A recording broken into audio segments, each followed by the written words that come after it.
گەشەکردنا زانستی و پێشەخستناوی پرۆسێل سەردەستی خوێندکارانە. خوێندکار جی پێوی پشتەوانی مادی و معنەوینە و لە دەمێ بۆریژی سەرۆک باڤڵ جەلال تاڵابانی سەرۆکیەکەتی نیشتیمانی کوردستان لەگەڵ کۆمەکە خوێندکارên هەرێمە کۆم بوو. سۆزدایەک و داخوازیان خوێندکاران جێبەجێ بکات و ئەو بە سەرمایەدارên کوردستانی قەلەمدان. بەشێکەی خوێندکارên دووەکێژی داخواز دکەن هەمی سەرۆک حەزبەکی سەرۆک باڤڵ جەلال تاڵابانی گوتنێت خوبکەنە کریار. ئەوان پێنگاوێن خوێن بکریار بینە دووکێ و هاریکاریان زۆر پێشکەشیزان خوێن دووکێ بکەن. دەستخۆشیە پاڤڵ تاڵابانی دکەم هیویدارم هەمی بەرپرسێندین حزبیژی جاڤلوی بکەن.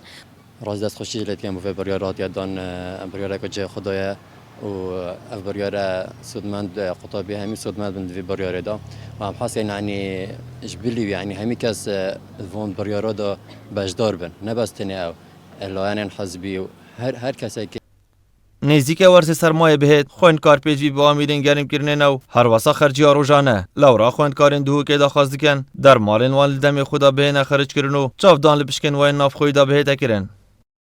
Birastî ev pêngavê vê dimayekê yê Bavyl Talabani taybet bû prosa xwandinê gelek başin ji ber ku xwandin ne tenê ew ku yanî hikûmet girîngî pê bide tiv ya bît yanî serkirdêtmeyê planê siyasî hemî jî çav li vê çendê bikin bu hindê ku êdî prosa xwandinê yanî sistoxavî nekevîte têda hem ji layê nîjenkirinê ve hem ji layê dermala ve hem ji layê xizmetguzarê pêşkêşî evan xwendkaran hemî bikin ji ber ku xwendkar taybet jî em bijîn evê beşet navxweyî yanî pêd vî daxwazê gelek zor. بەڕاستی ئەو بڕیاری درراوە کە بۆ خوێندکاران گرنگی پێ بدرێت لایەنە حیزبەکان گرنگی بە خوێندن و پەروەردە بدەن زۆر گرنگە بۆ خوێندکاران بە تایبەتی ئەوانەی دەرەوەی شارن داخلی شارێکی کە دەبن بۆ خوێندن و مانەوەیان لە داخلی پێویستیان دەبێت بە تایبەتی بۆ زیستان کە زۆر پێویستێک هەیە وەکو دەرماڵە بۆیان دابین بکرێ خەرجکردنی سوتەمەنی و ئەوانە.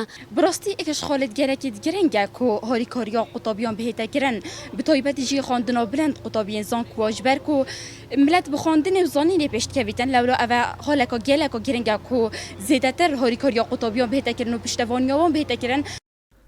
Beriya çend rojan jî Dr. Aram Mihemed Wezîrê Xwandina Bilind ya Hikûmeta Herêma Kurdistanê spasiya Serok Bavyl Celal Talabanî kir.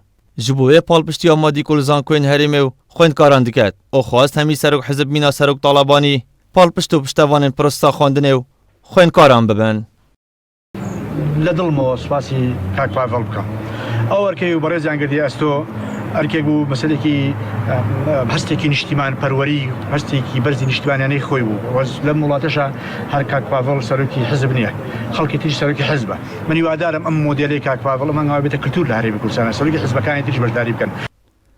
مەتین محەممەد با دینان میدیا دووک